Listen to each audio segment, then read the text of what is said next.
let you take it away. Thank you.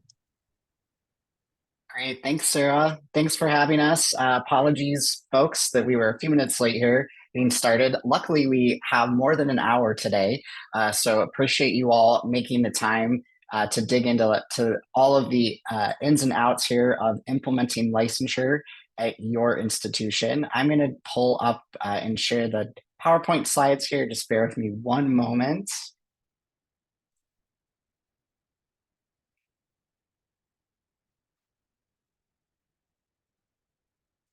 All right, here we go. You should be able to see my slides.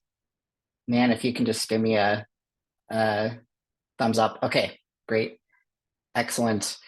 Welcome again, everyone. Today we're here to talk about the Title IV regulations coming into effect July 1st, and most specifically, how it's going implementing these new requirements at your institution or on your campus.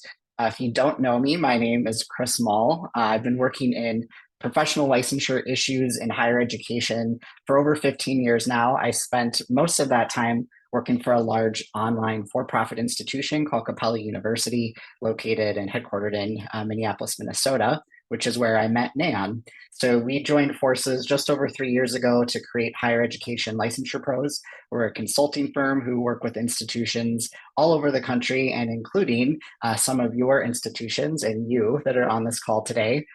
So we do that through a number of different ways, which we can share a little bit about at the end of our time together today. But really, the focus is going to be on some conversation with you all. So put on those conversation hats and those question hats and the discussion hats, because we're going to get into that here just momentarily. But I'm going to let Nan introduce herself quickly.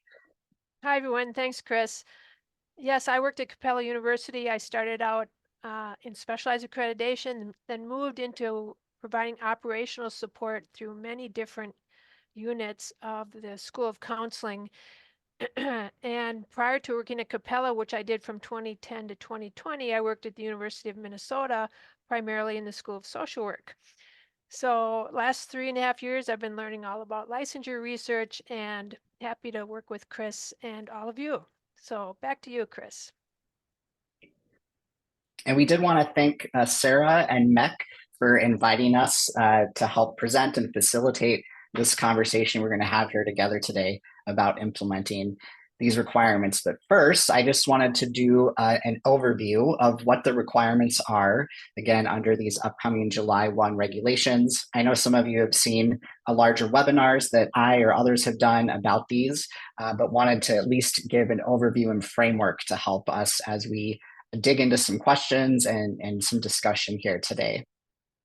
So here's how we think about licensure compliance starting July 1 and moving forward. There are really 3 primary responsibilities that every institution has that participates in the Title IV Federal Financial Aid Program, and these new regulations are part of that. There's also state authorization reciprocity agreements, SARA policy related to licensure that's been around for years and is still applicable here. So I'll make mention of that at a couple of times when it is. But these 3 responsibilities, again, institutions need to understand your programs meet licensure requirements in other US states and territories. You need to certify that your programs do meet the educational requirements for licensure, where your institution is located and where you have students located. And then you have to communicate that understanding at different times to different audiences. So I'll dive into each of these here a little bit deeper. So the understanding piece, what does this mean, right? So this is about an institution understanding how your programs that relate to professional or occupational licenses, how they meet the educational requirements for your graduates to earn that license in different states and territories across the US. Quick note here, we're going to say licensure throughout our presentation today and as we're having our conversation, but know that licensure is kind of a shorthand term. These can be called different things in different states for different occupations or professions. So it may be called a certification, endorsement, authorization, registration. The list goes on. right? So what we're talking about, though, are those things that are issued and required by a state or territory government entity in order to practice or work in that occupation or profession in that state or territory. So we're not talking about private organization issued credentials or certifications. We're talking about those things that are required by state or territory law in order to work in that given profession or occupation. So understanding, again, how does your program or programs meet educational requirements in various US states and territories? This does apply to all modes of delivery of programs. So I just want to make that clear off the bat. I think especially with these new July 1 regulations, there's been some confusion around, well, does this only apply to distance education programs, or do parts of it apply to distance education and others apply to all programs? Really, these apply to all types of programs across the board. And Department of Education staff have made that even more clear through information that they've been sharing with individuals like myself and others through email communications since these final regulations came out. So there are some nuances, which we'll get into, where distance education definition becomes important and it comes into play. But fundamentally, these apply equally to all of your licensure-related programs at your institution. And the responsibility to understand is understanding if the program meets or does not meet the educational requirements. So I think all of you know this, but state and territory licensure is governed separately by each state and territory, right? This is a state's issue. It's something where states and territories get to determine which professions or occupations they think are worthy or where it's necessary to be licensed or certified. And so it is something where we do see differences between states, even in those professions that are aligned behind a specialized accreditation, for example, or some sort of common standards for the field. There are still nuances and differences for some particular states around that. So that understanding how and if your programs meet those particular educational requirements in other states and territories. You'll see a note here I have on this slide about not determined. If you've been doing this work for a while, or if you've looked at your institution's current public disclosures related to licensure on your website, you may be using or may have noticed this not determined or no determination made category. This is something that is part of the July 1, 2020 regulations for disclosures, which Department of Ed has moved away from. And I'll get into that more in a moment. But for understanding purposes, it is okay if you have some programs where you've not determined, where you don't have an understanding yet if your programs meet or don't meet the educational requirements. It does take time to make that kind of determination. And so it's okay if you've got some that are in this not determined category. It'll be important to move those into a meets category if you're going to be recruiting students or advertising the program or enrolling students from those locations. So that's the key here. To have that understanding where you're going to be recruiting, advertising, or enrolling students from.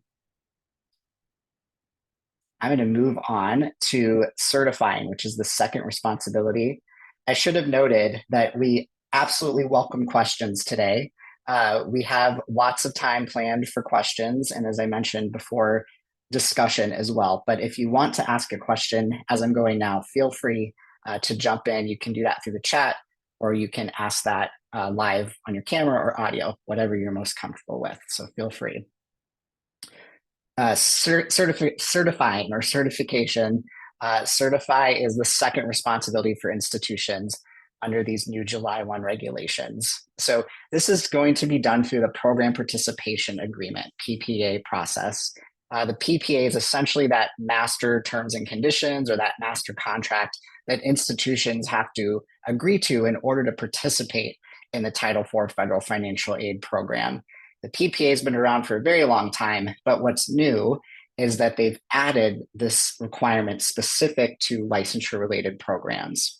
So starting July 1st of this year, every institution has to be able to certify that the programs that you're offering related to professional or occupational license that they meet the educational requirements where your institution is located, so in Wisconsin for you all, and where your students are located at the time of initial enrollment into the licensure program.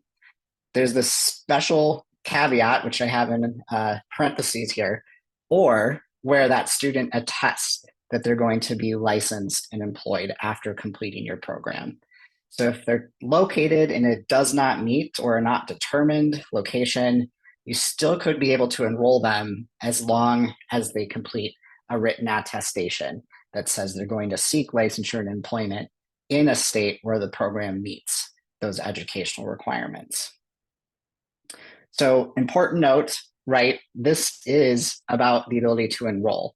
You will only be able to enroll students who are located in a meets state or territory, or who complete that written attestation starting this July 1st. Flip side of that, you cannot enroll students who are located in a does not meet or a not determined state or territory unless that written attestation is completed.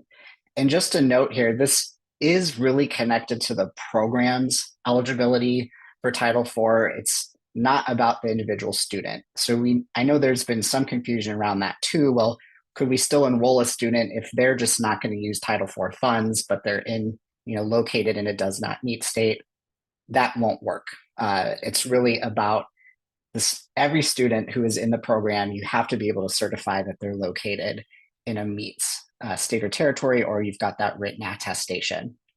So I think that's all I'll say about this one for now. There's a lot to unpack in here, though, which we're going to get into hopefully through some good discussion here shortly about that initial time of enrollment, right? So what is that point in time for your institution? It could be different for different institutions. That's not clearly defined by Department of Education. And where are your students or prospective students located? So student location policy is another very critical thing that it is up to institutions to determine. So Department of Ed has not set specific type of student location policy or a certain type of process that you have to follow in order to determine student location. There's flexibility there for institutions to set your own student location policy. So those two pieces, location policy and initial time of enrollment, are even more important under this certify responsibility than they have been in the past under the disclosure responsibilities. So that third responsibility for institutions is communicating the information. So communicating means disclosures. And we've had public disclosures and individual direct disclosures for licensure for almost 4 years now, right? So July 1, 2020 was when the disclosure regulations went into effect. That's what prompted Higher Education Licensure Pros to get started and have us start working with institutions. But we know many of you have public disclosures that you have up on your websites, and along with a process you put into place for direct disclosures to comply with the 2020 requirements. Fundamentally, not a whole lot has changed. So Department of Education has retained both of these. There will still be public disclosures required after July 1 of 2024, and there are still individual direct disclosures required.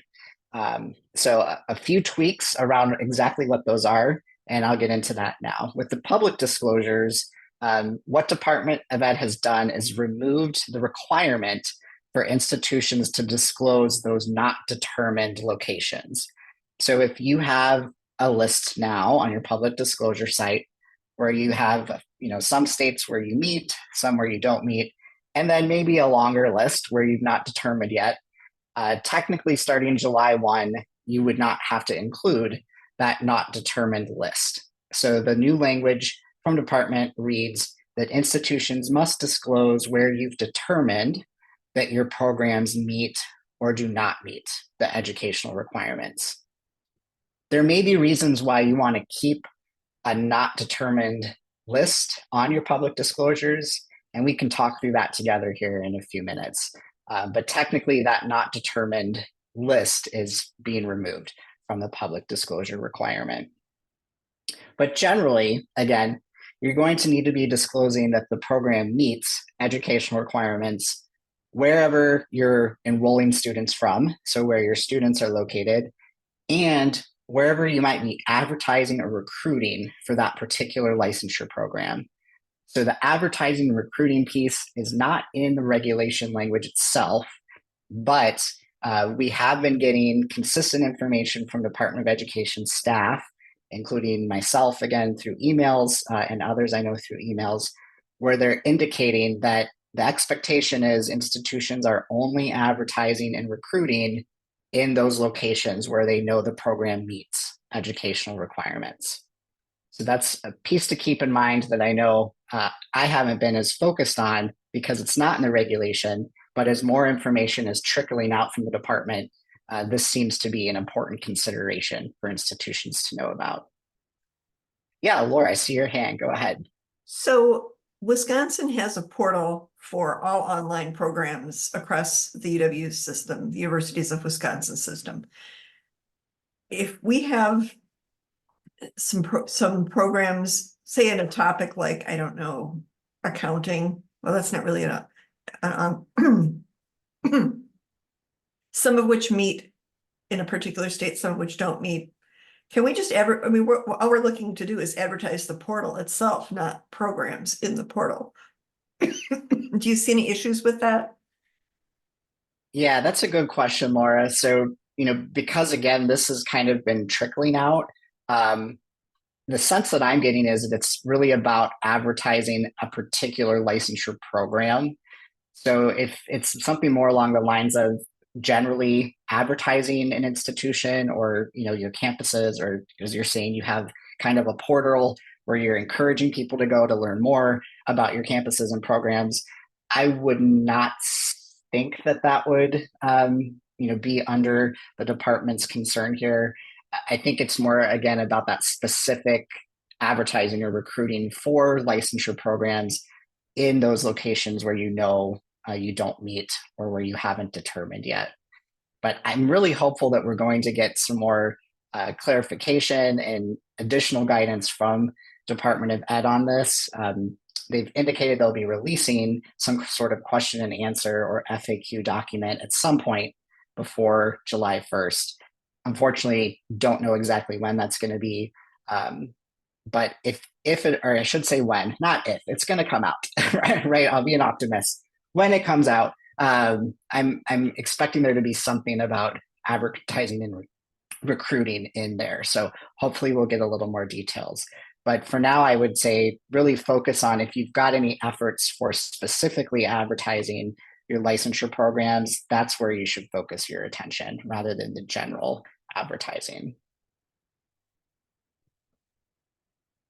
All right, so we're going to keep going here through public disclosures. As I mentioned before, right, we do have a SARA policy, State Authorization Reciprocity Agreement, that is at play here. So under the current policy, 5.2, it indicates if you are publicly disclosing any states or territories as not determined, that you should be also providing the contact information for that state or territory licensing board.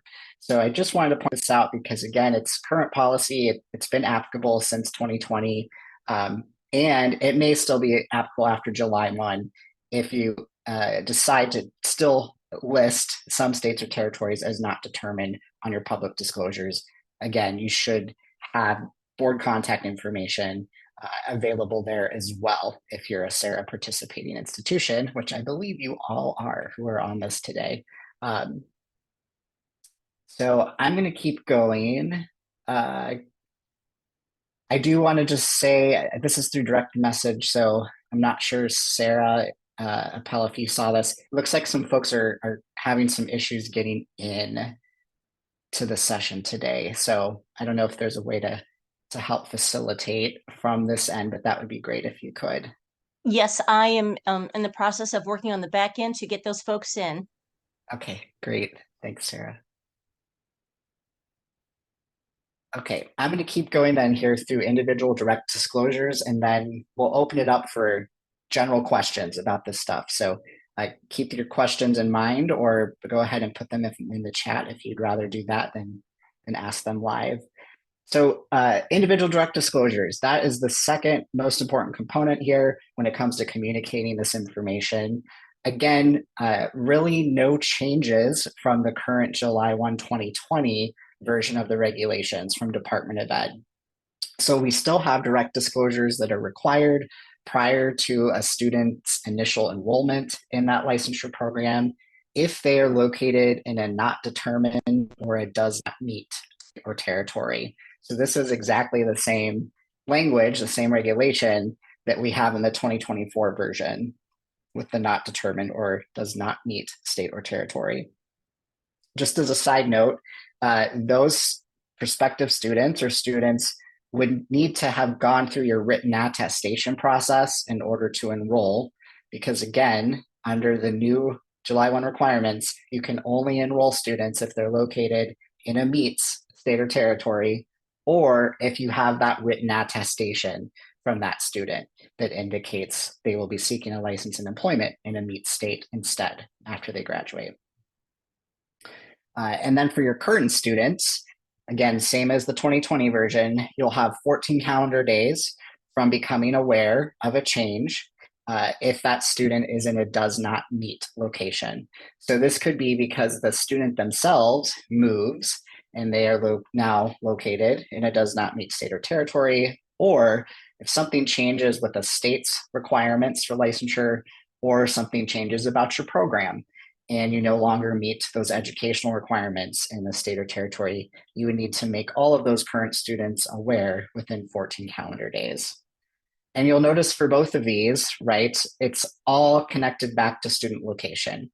So student location was important, of course, under the 2020 version of the regulations, but it's even more important now because we've got this connection to the PPA certification requirement as well.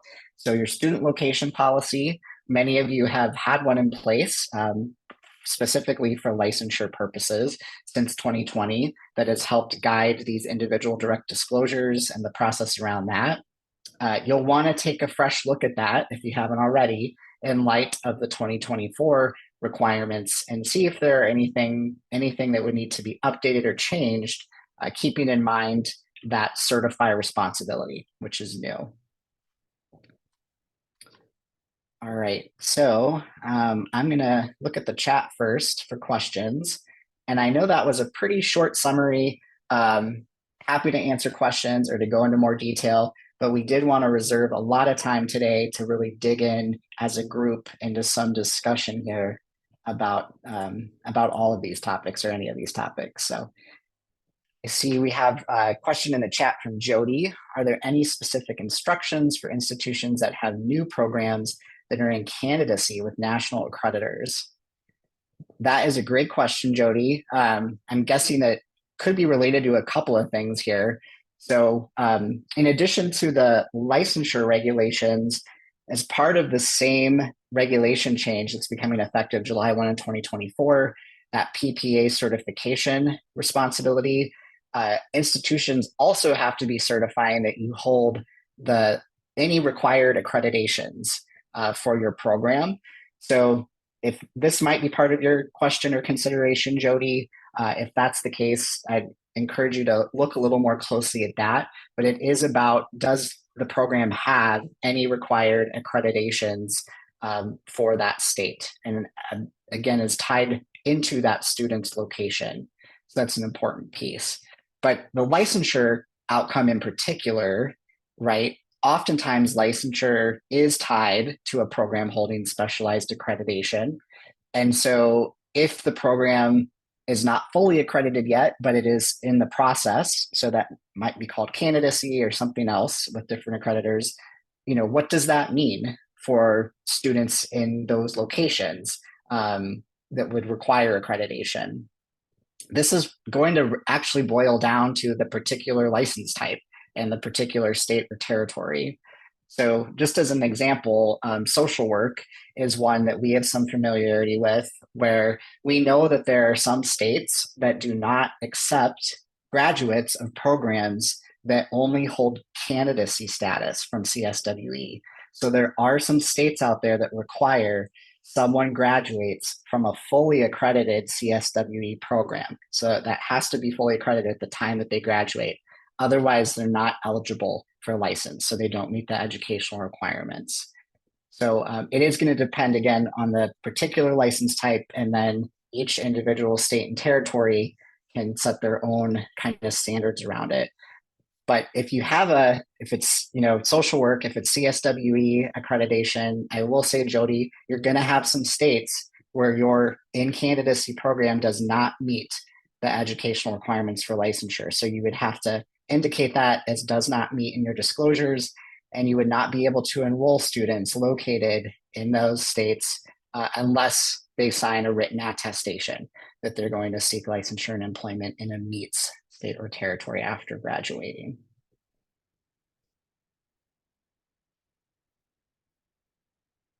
I see we've got quite a few questions coming through the chat, which are great.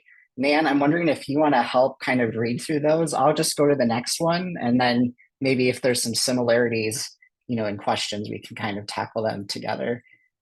But I see Mary's got a question here about pre-nursing. So we admit first years as pre-nursing and then admit to the program at the end of their sophomore year. So location and communication are relevant at program admission, not at admission to the institution, is the question. And this has come up quite a bit, right? I mean, oftentimes for licensure-related programs, in particular at the bachelor's level, you're going to have students who are admitted to the institution. They come in as undeclared, or some kind of pre-professional declaration, pre-nursing in this case. What do you need to do as far as timing of the disclosures, and when does the PPA certification come into play? It really is about the licensure program itself. So it's that point in time when they are initially enrolled in the licensure program. So Mary, the example you're giving, if they're being admitted into a program and it is not your licensure program, so it's not the registered nurse program, then you wouldn't technically have to provide disclosures, and you wouldn't have to certify anything about that pre-licensure status as part of the PPA process. So it's, again, really about that point in time when a student is initially enrolled in the licensure program itself.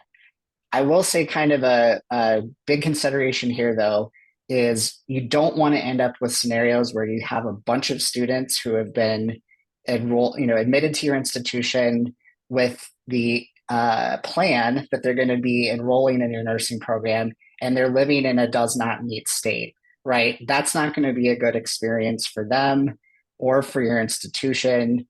So while it's not technically a requirement that you need to disclose things, it's highly encouraged, right? For sure, you're going to need to have public disclosures about those states and territories where you do not meet the educational requirements and maybe where you've not determined. But for direct disclosures, you may still want to send these to the pre-licensure students when they're initially admitted to your institution, just because that way you can have a better understanding of what their intentions are, right? So it could be that they're located in a does not meet state, but they really intend to, relocate to Wisconsin after they complete the program, or even sometime when they're enrolled in the program, and they're going to pursue a license in Wisconsin after they graduate. That student would be okay because they'd be able to do that written attestation piece at the time of enrollment into the nursing program itself. So there is a distinction between what's technically required under the regulations and what may make the most sense for your institution in order to support your students and just to have a better kind of compliance mindset in general around that. Chris, this is Nan. So that's very clear, and thank you for talking about a student who's clearly going from or the plan is a pre-nursing program into a nursing program. Nick has a follow-up similar to that. What about the student who,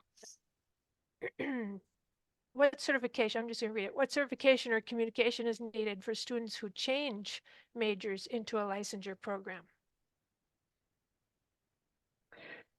Right. So, Nick, again, this responsibilities, if we break it down into those three buckets again, institutions will have the responsibility to certify at the time that that student is enrolled for the first time in a licensure program. So, if you've got somebody switching from one licensure program to another, I think that still counts because they're initially enrolling into a new licensure program. It's about point in time of program enrollment, not point in time of institution enrollment, if that makes sense. So you would need to be able to certify at that point that they're enrolling in the new licensure program, that they're located in a MEET state or territory, or you would need to get that written attestation completed by them. Um, and I think, changing majors, hopefully there was some communication along the way with an advisor or someone at the institution so that that wouldn't be a big surprise as that's happening to them. But I know different process for different institutions. So the communication piece then is you would for sure need to communicate to them through a direct disclosure if they're located and it does not meet state or territory. So when they apply for and get admitted into that new licensure program, they would need to receive that direct disclosure that says you're located and it does not meet, or we haven't determined state or territory. And again, they'd have to submit a written attestation if that's the case in order for you to enroll them in that new program or different program, I should say. Lisa, you've got a question? I'm sorry, Laura, you have a question? I just wanted to follow on that one. So keeping in mind that, okay, in this scenario, a student comes to the university, they're not in a licensure, they're just an undeclared student, you admit them, they're from Kansas, for example. At some point in their academic journey, they apply to a face-to-face architecture program that has licensure implications. They're in a face-to-face program. Is there a need, and this relates to Paige Smith's question, would it be acceptable to have a student location policy that automatically defines a student as located in Wisconsin if they apply for an in-person professional licensure program for purposes of disclosure? Yeah, so maybe I'll answer both of these at once. I would say yes. So for Paige, your particular question there, Department of Ed did provide some commentary in their release of the final version of these regulations. Essentially says, and again, this is paraphrasing, this is not literally what it says, but the department wants institutions to consider all of the information they have available to them about their students and their students' locations. So if you know that a student will be relocating to your campus or somewhere nearby to complete a face-to-face, campus-based program, yes, you can definitely consider and include that as part of your student location policy so that you would have those students as being located in Wisconsin at the time of initial enrollment, even if they're physically located somewhere else while they're starting that enrollment or admission process, or even being admitted, honestly. So we kind of have the intersection here of your student location policy with how you define initial enrollment. What point in time is initial enrollment? So the guide rails that we have from the department around initial enrollment is it should be a point in time before there's financial commitment from the student. So they don't define what that is either, right? I don't think it's like the application fee that they're talking about. They're talking about, a broader, more substantial kind of financial commitment. But we know that there are institutions planning to set initial enrollment as the first day of classes for the start of the term, or the day before the first day of classes, or the week before the first day of classes. There are also institutions that are choosing to put initial enrollment way closer to admission date, right? So there's a big gap there, and it can make sense depending on your particular programs and your student populations and other factors on what's the best approach there. But yes, it absolutely is possible to have a student location policy where you're going to consider those campus-based face-to-face students as located in Wisconsin at the time of initial enrollment. And I just wanted to real quick circle back to Laura. I'm not sure if I answered the second part of your question there. Was there another piece that I didn't get to? I think I just want to emphasize that students change their location. So a student that you admit from Kansas who comes to campus wants to be, I don't know, an accountant, and that's not a licensure program, but decides in a radical shift to go to architecture, which is a licensure program. By that point, if they change their location, students change their addresses in your student information system, and they're encouraged to do that, to update that. Typically, a registrar has some cadence of communication about that. So I just to keep in mind that it's sort of like everything shifts, it's not static over the time of a student's educational journey at a particular institution. Yeah, you're absolutely right. You're absolutely right. So I would say keep in mind again, for these purposes, for these regulations, the department is concerned about that time of initial enrollment in the licensure program and what that student's location is for the certified responsibility. So an institution's responsible for being able to say we meet the educational requirements where that particular student is located at this point in time of initial enrollment in that licensure program. And as long as you can say yes for that point in time for that student, then you can certify and your PPA certification responsibility is met. If that student moves later, that is okay. Department of Education has indicated that they're not going to penalize the student or the program or the institution. So they have recognized students move over the course, of being enrolled in a program or change locations. No one's going to lose Title IV eligibility in that scenario. So again, point in time of initial enrollment for that certified responsibility.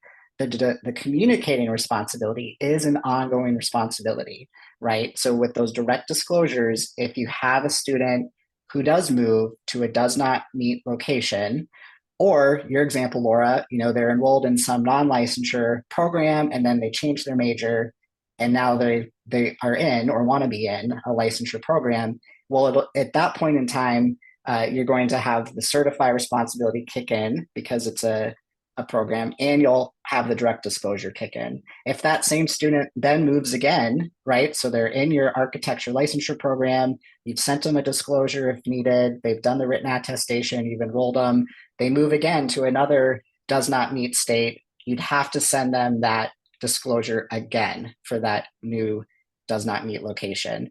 But you don't have to do the written attestation or do the certification piece necessarily. Again, we've got the minimum floor for what the regulations say. And then we also have maybe your own processes. You may want a written attestation anyway from that student, just to be really clear with them about what the licensure outcomes are and are not for their given location. I hope that makes sense, but you're absolutely right. These, students are not static in time.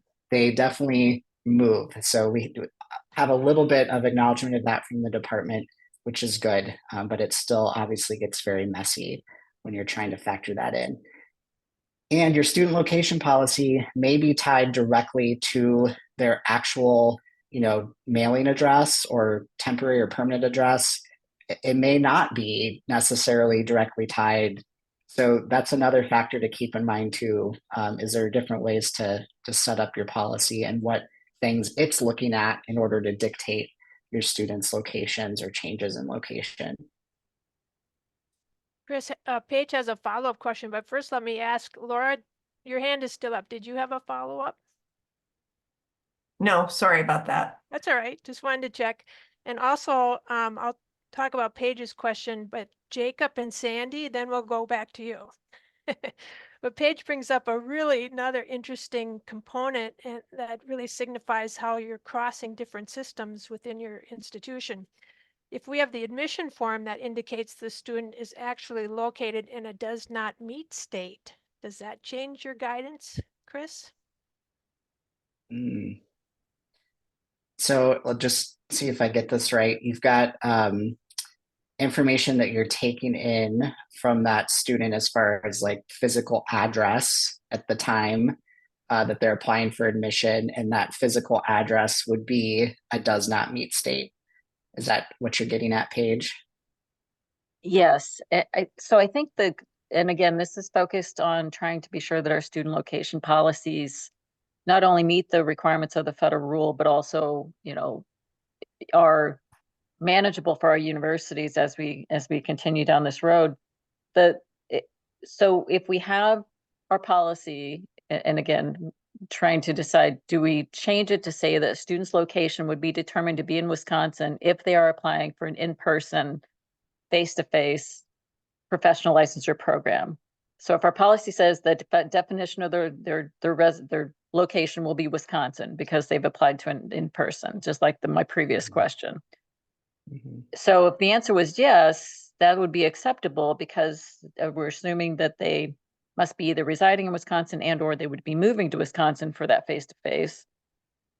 How do we get around a review or audit by Department of Ed that when they ask for our records, we have admission forms that clearly indicate where a student is located at the time that they apply? So my concern is that we could have a policy in practice that's compliant, but if our universities actually have a record in hand and they can't, as far as the determination made as where a student's located, we ignore that admission form because we also have, the policy also requires us to ensure that we are actually stating how we're determining a student's location at the time of enrollment. And if our determination is, well, they applied to an in-person, face-to-face course, and that's how we determine location, I'm just concerned that that second step of the admission form that the Department of Ed will say, well, you had that information, in fact, so you should have made a second determination based on what they put in their admissions. Yeah, I can see your concern, the reason for the concern. I mean, the challenge with all of this is that the door is left open for each institution to set their own student location policy, right? And we really don't have much as far as guardrails on this one, as far as what it needs to be or what it can't be, or, even when you need to do it necessarily. So it makes it just really challenging. I will say that, again, thinking about their comments that they released in the commentary with the final regulations, the department mentioned that they want institutions to use, information they have available about students' location. And maybe on the other hand, they also explicitly say, like, well, yeah, it'd be reasonable that a face-to-face campus-based student would be considered located on campus under a student location policy. So I don't know if those necessarily conflict, but again, I can see kind of how it's giving you some heartburn, Page, on if or what you would need to do with those. I think the biggest challenge would be for campuses close to a state border, which I know UW system, you all have quite a few of. So if you've got students with addresses in Minnesota or Illinois or whatever, and they're really going to be more of a commuter student, even though it's a face-to-face campus-based program, like that, that could come up as a big deal in an audit if you're treating them as located in Wisconsin, and then the department's like, well, but they told you they live in Illinois, and their permanent address and mailing address and temporary, all their addresses are Illinois. So why are you continuing to treat that student as if they're located in Wisconsin?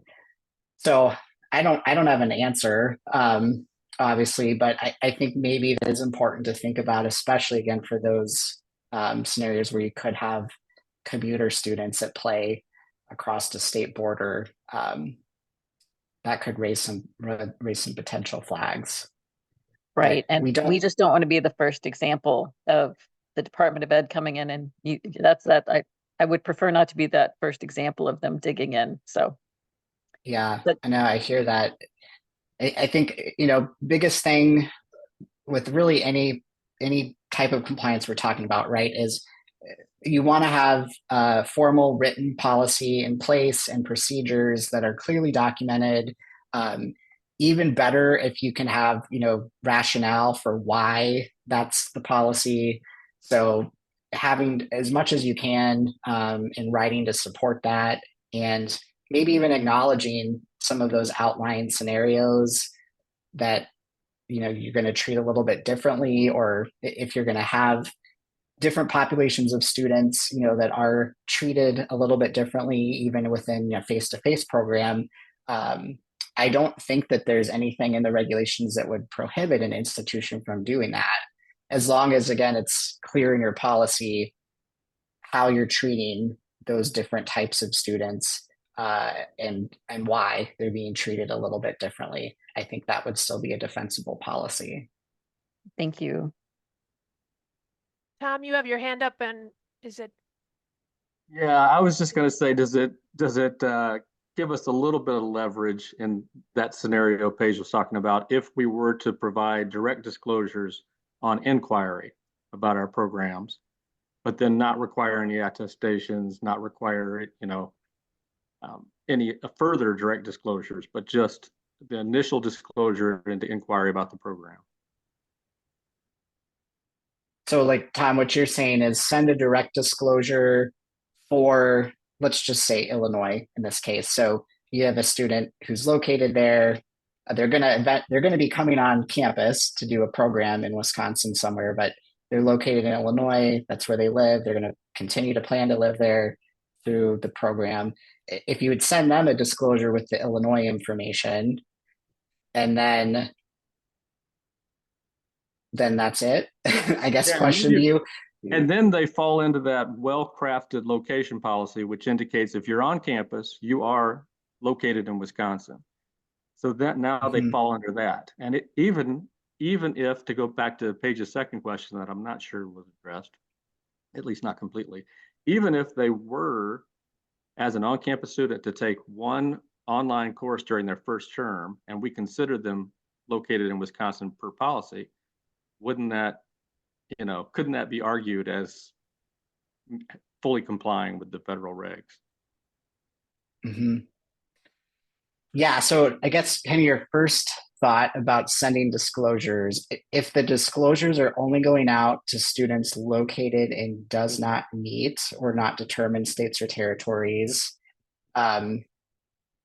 you may want to expand that and send disclosures to everybody. Like, that would be a way to get information out in the hands of all prospective students before they even apply, potentially, as you were saying. There's nothing against institutions doing that in the regulations. I think providing more information can be better. So definitely something to consider, a direction to go. With the distance education piece, right? So I think everybody's heard this probably more than once, but the Department of Ed is saying if you have a student who will be taking one or more online classes during that first term of enrollment in the licensure program, then they're considered a distance education. And that comes from a May 2023 Dear Colleague letter that the Department of Ed put out. So if your student location policy, though, says that a student is located in Wisconsin, no matter where they may be residing at the time that they apply. But if your student location policy says they are located in Wisconsin because they'll be coming on campus to do this face-to-face program, and they just happen to be taking one or more online classes, they're located in Wisconsin under your policy. So they're located in Wisconsin. So that should make it pretty easy to certify that your program meets the educational requirements where they are located, Wisconsin. And you wouldn't need to send a direct disclosure because those only need to go out to does not meet and not determined states and territories, at least per the federal regulation. Again, you may want to send disclosures out even to students located in meet states. Some institutions have been doing that under the current July 2020 requirements. So something to keep in mind there. I just want to interrupt. I see a lot more questions on this, but Chris, can you just talk about any resources? People are asking about resources for example policies and procedures and student attestation language, just in case people need to leave it too, and then we can go, then let's go back to this. Sure. I'm going to Oh shoot, I lost my link. So we actually have a few sample policies that we had put together. I think I can grab that. Okay. Yeah. So Nan's going to grab a link that she can share with just some examples of student location policy, and then there's some written attestations in there as well, which I should attribute. Part of one of the written attestations came from Paige in helping craft. So thank you, Paige, for your contributions to that. And we don't identify any particular institutions or systems in any of the examples, but just so you know, wanted to thank you for that. So we'll share those as a starting point. I do know that we are hoping to gather more examples to be able to share out to folks. And we're also aware that WCET's State Authorization Network, SAN, is hoping to compile examples as well. And I think make those available for sure to SAN members if you're part of that group, or maybe even just to the public more broadly. So I know that it'd be helpful to have, like a dozen or more examples right now to pull from as you're trying to craft these. I'm just not aware of a place that has that many example or sample options available yet. I think in the next few weeks to a month, there should be some more of those available for folks. Oh shoot, I'm not finding it. I'm still looking though. Hang on. Anyone who needs to leave it too, I will find it by then. And then you had a hand up, I think from either Paige or Tom. I think I took care of that. Tom's My hand's point. down, Tom. Yeah. Yeah, thank you for that info. And Paige asks, as of July 1, wouldn't we need, did you talk about this too, an attestation for those students and does not meet states? I didn't talk about that one yet, but yes, that's correct. If you have a whatever you want to call them, right? This is also where it gets confusing because I know sometimes I say student, sometimes I say prospective student.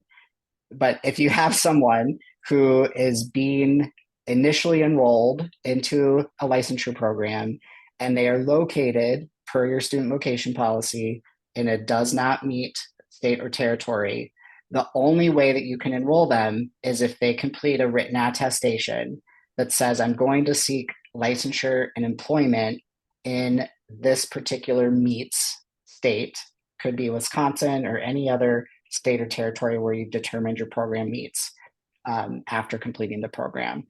So that's kind of the very shorthand way to think about it. A written attestation should include other things just to, again, better inform that student of what the limitations and possibilities are for licensure. You'd also want to include language to help, kind of reduce risk for the institution itself.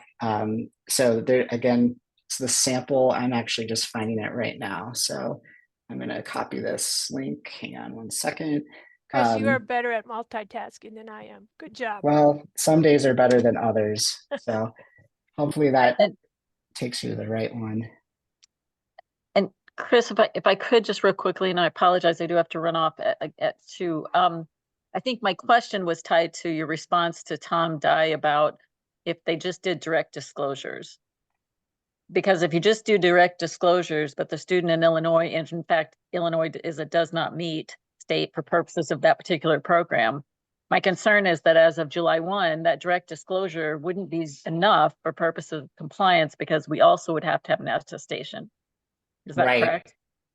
Right. So again, if they're located in Illinois, so this is coming back to the student location policy, but if they're located in Illinois, does not meet based on the determination from the program, you would have to have a written attestation on file in order to enroll them. Again, disclosures, right? Like if you're going to set up a process where every prospective student is getting disclosures, whether it's meets, does not meet, or not determined. And I know some institutions are even implementing a system where they're going to ask students like, hey, where are you interested in getting licensed? They could be sending out those additional disclosures too. then it might create these scenarios where there's a little bit of a mismatch between a disclosure sent and having a written attestation. But if we're just talking about the basics, you know, a student who's getting a direct disclosure that says does not meet, you have to have a written attestation on file for them to enroll. All right. Thank you so much.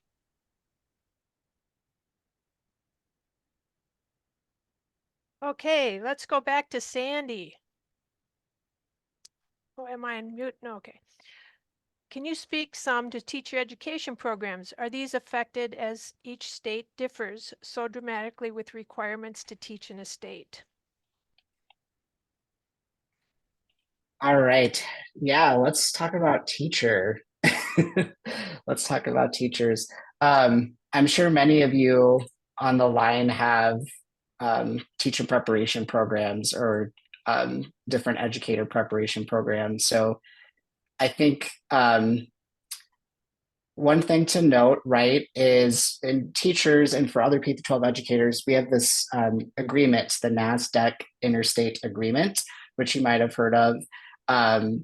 This does allow for acceptance of other states' prepared educator preparation programs. So like if you have Wisconsin DPI approved teacher preparation programs, other states will just accept that, essentially Wisconsin DPI approval, as meeting their educational requirements. So that kind of, in some instances, circumvents or makes it less necessary or not necessary at all to dig into what their specific unique standards are, or coursework requirements or student teaching hours or whatever it is. So that happens sometimes, but not all the time. So sometimes there are states, even though they participate in the NASDAQ Interstate Agreement, they still require license applicants to prove that they've taken certain classes or a certain number of student teaching hours. And the only way to know that is to dig into each state's requirements. So starting with their law, the statutes and regulations and rules, looking at policy manuals, whatever they have on their website, and compiling all that to figure out, what's going on here. What do they actually require someone to prove as far as their educational requirements for licensure?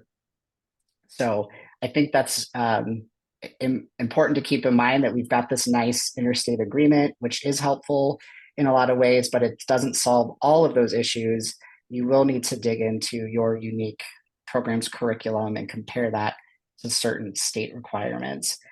The other piece here is, in particular for teachers, again, Department of Education in their commentary had given some examples of compact and reciprocity agreements and how those could be factored in when institutions are trying to make these meets determinations for your programs. Basically, the example they gave is specific to teachers. And they said, look, we understand that there are these different mechanisms where someone who completes another state's approved teacher program can achieve licensure. Maybe they have to get a provisional license, and take a course or two that's really specific to their new state. But we think that's acceptable because they would be able to work as a classroom teacher under that provisional license, for 2-3 years, whatever it is, and complete that other state specific history course or constitution course or whatever. So again, this kind of leaves a little bit of an opening for programs as you're comparing your curriculum, in particular, if it's something that's so specific to a state, like we often see, Arizona, for example, you need a course on the Arizona Constitution or complete a clock hour training that's specific to that. And it comes up all the time on really specific courses or classes that they're looking for. If that's something that can be done outside of a degree program, and if there's a provision or pathway for out-of-state teachers to earn something and be eligible to work until they can do that one class or two classes, then you could still be in a scenario where you could indicate your program meets those out-of-state requirements, even if your program doesn't include a class on the Arizona Constitution.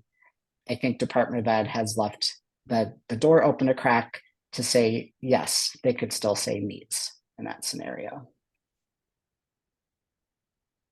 I hope that answered that, and I might have went too far in the weeds there, but it gets real weedy pretty quick with the teacher and other K through 12 educator license types.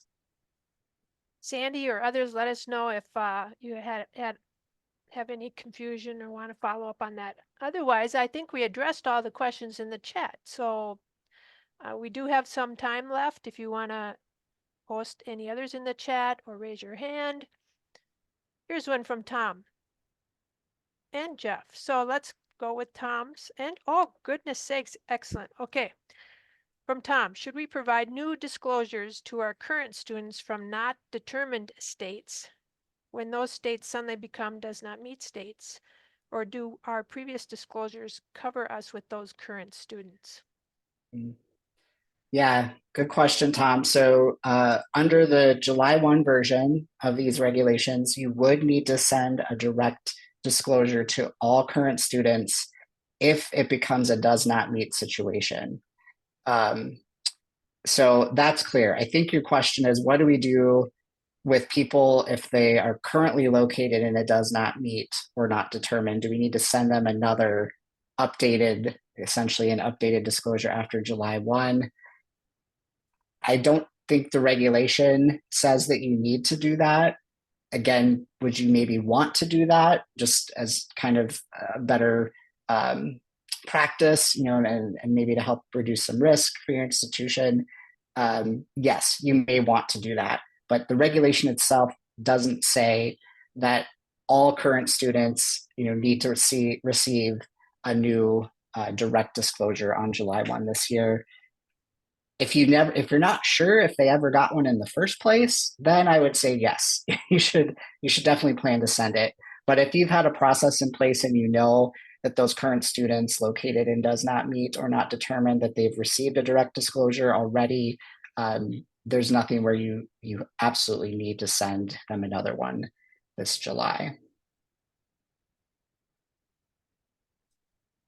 Thank you, Chris. Okay, so let's go to Jeff. Who apologizes if you covered this already. Probably not this uniquely. Can schools who offer their programs through distance education encounter situations where programs that do not require licensure in the state in which the school is located enroll students who reside in states that may require licensure requirements for some or all of that school's program offerings? If this is the case, then should those schools with distance education student populations need to know which states require licensure for any or all of their programs, even if the programs do not require licensure in the school's home state? We do get this question quite often.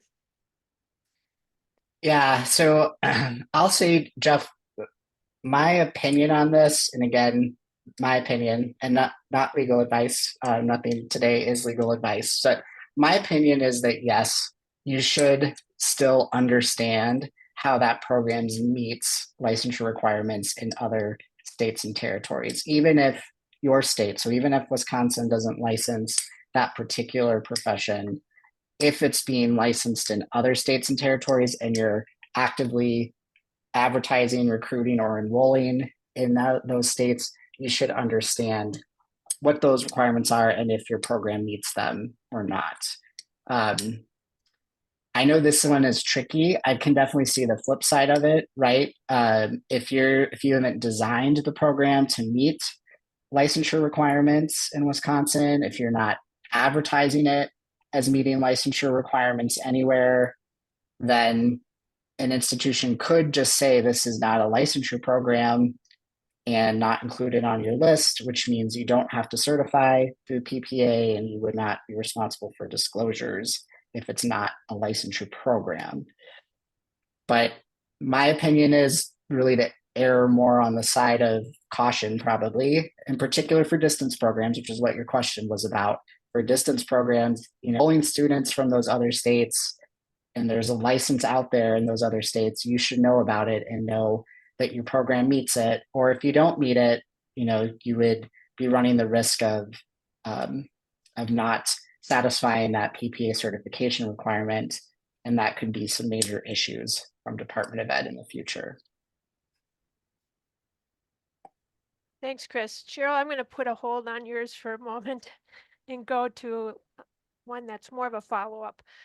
What about programs? This is from Tony. What about programs like accounting where you don't need a license, but students often sit for the CPA? Accounting is a declared major and not one students need to apply for.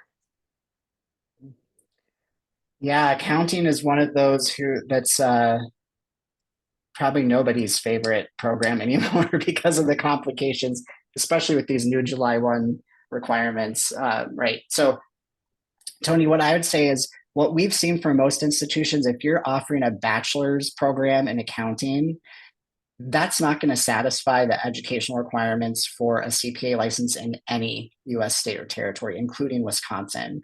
And so most institutions we've been talking to are reframing how they talk about and advertise those bachelor's programs in accounting to make sure that it's clear, that in their marketing and advertising that they're not indicating that it's for CPA preparation.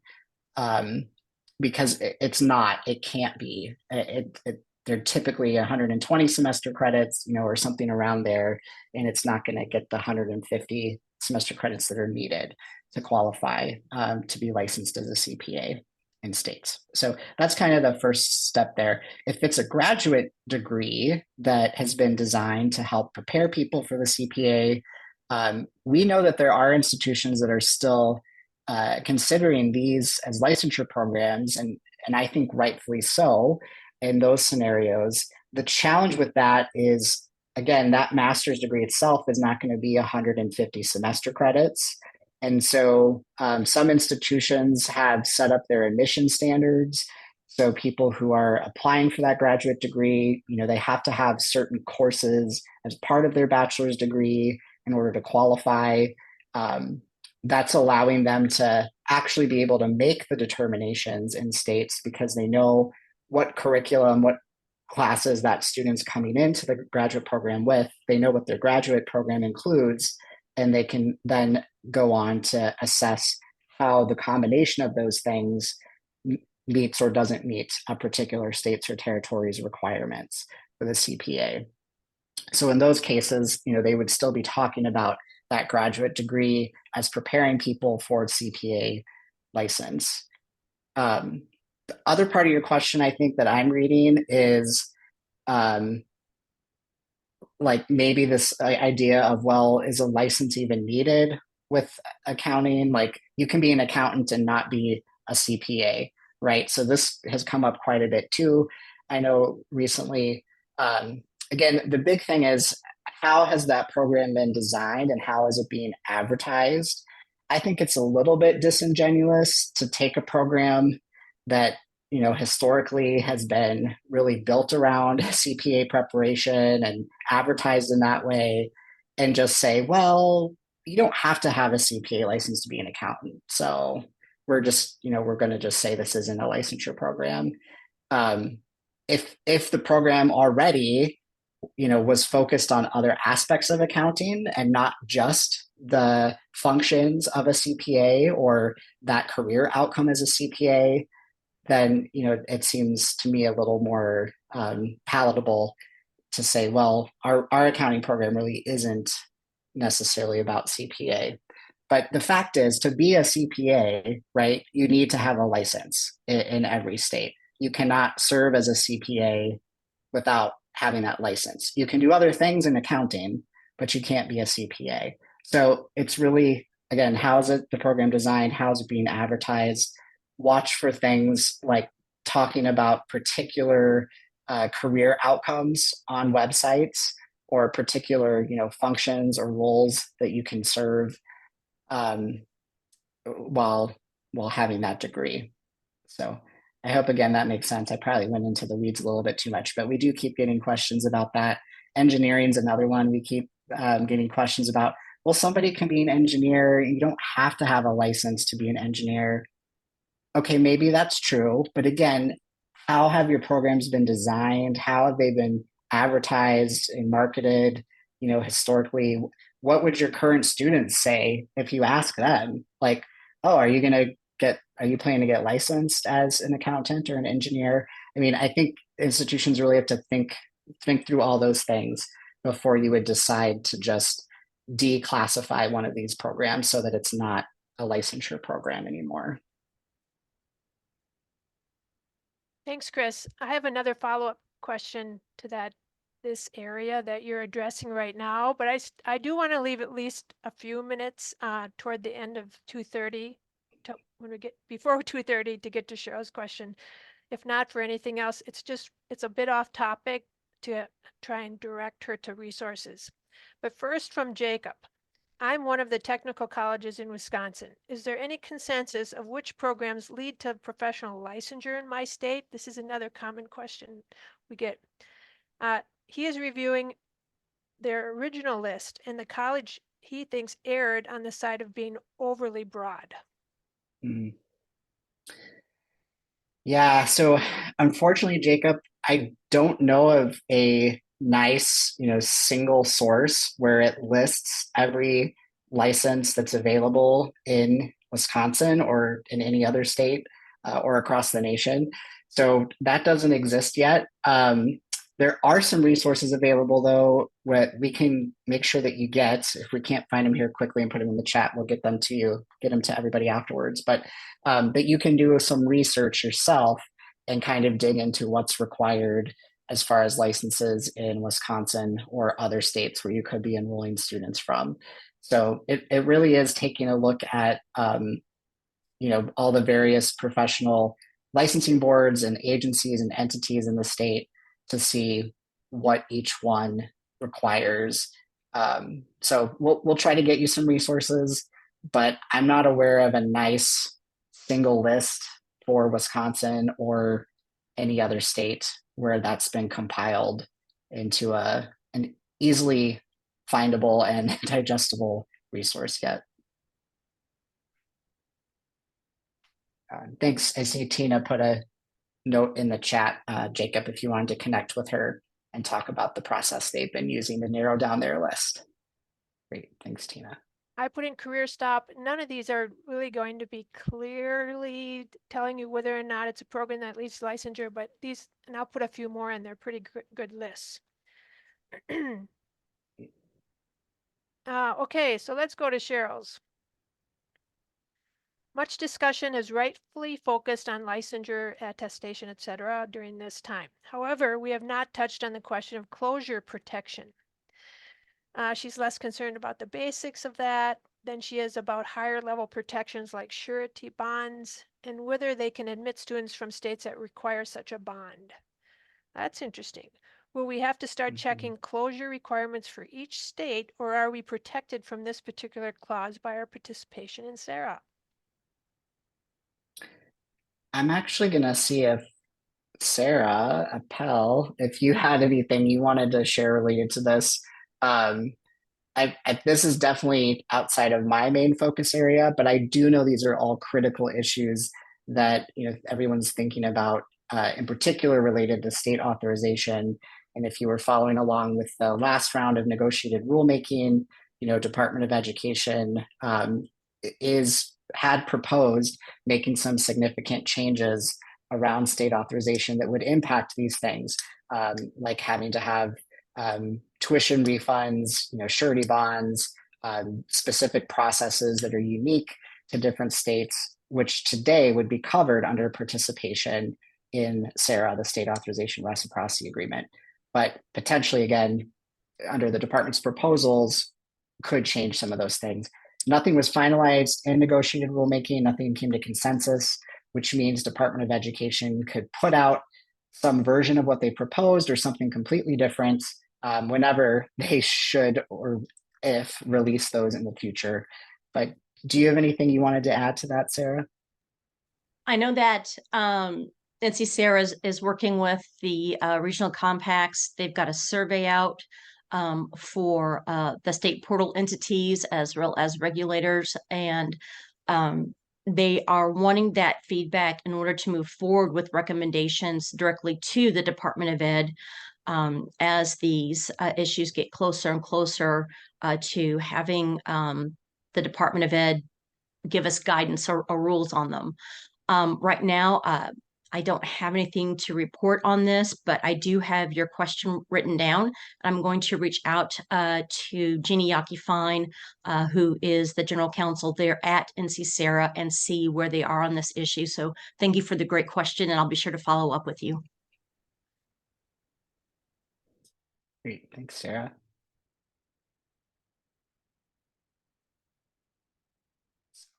I think we've covered things that came through in the chat, unless, Nan, you're seeing anything that I didn't.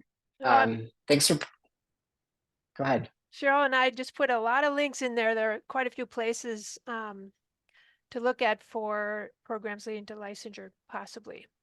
And otherwise, I think we covered the chat. Great.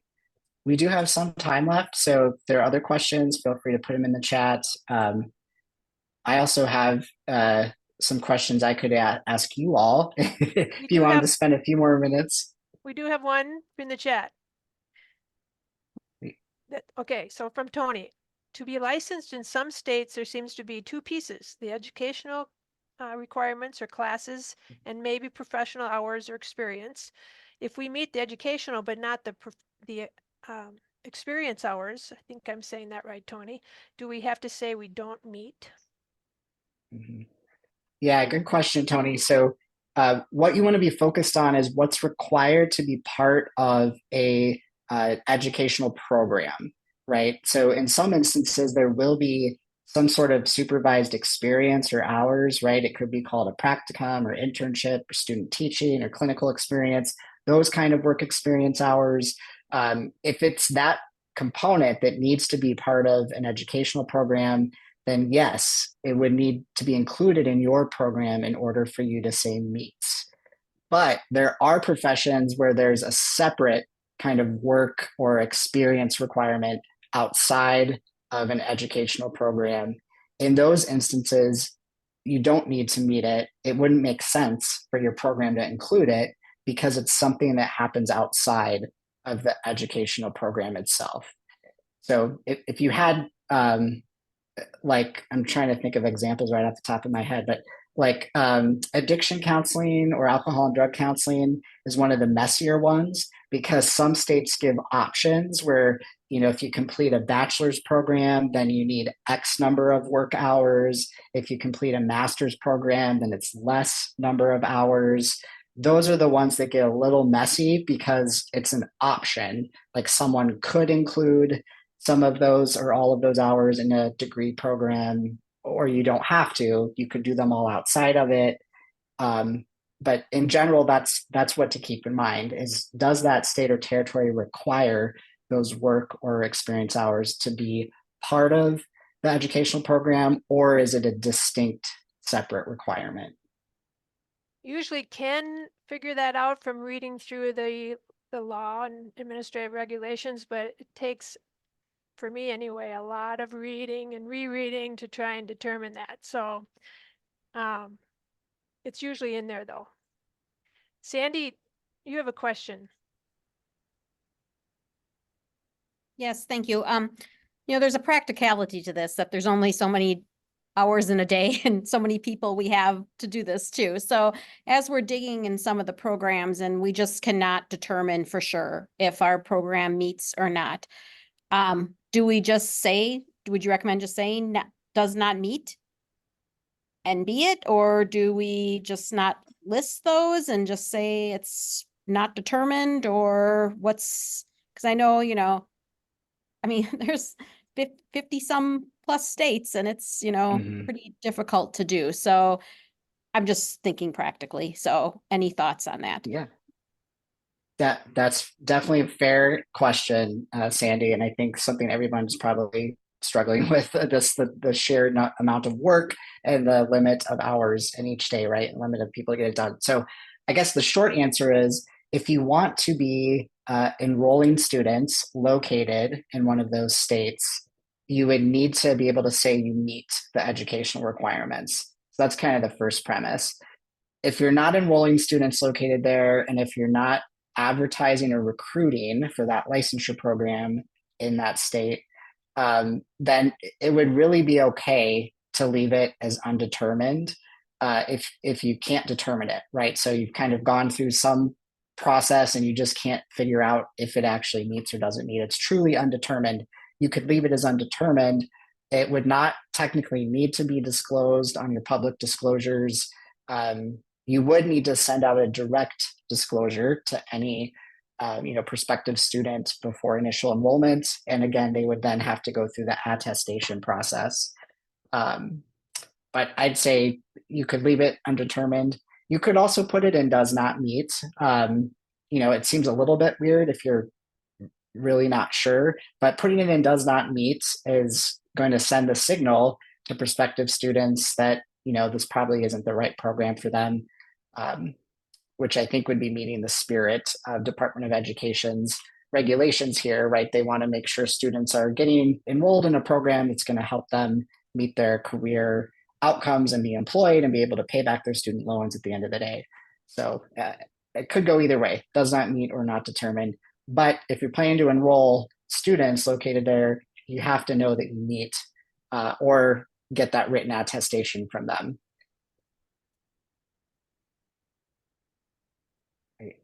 I see a couple of hands here. Go ahead, Laura, your hand's up first. Just a follow-up point. Maybe you mentioned this, but I know these agencies are incredibly overburdened, and some of them are very diligent and others frankly seem to care less about meeting our needs. But if you hit a wall on figuring something out, both the state agency and also possibly your disciplinary body or accrediting body could also provide some guidance. So just thought. Yeah, that's a good point, Laura. Thank you. And a lot of national associations for the profession, or even the associations of state and territory licensing boards, do have information available on their websites, or if you contact them. So there are kind of reliable third parties that you can also go to if you're running into roadblocks with the state licensing board or agency itself. John, go ahead.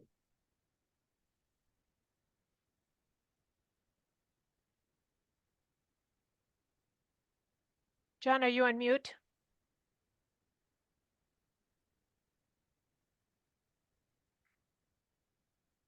Okay, while we wait for John, here's one from Leah. Is working backwards an acceptable strategy? That is, starting with those states where we have students and determine those first, and add states as we see accepted applications from those states.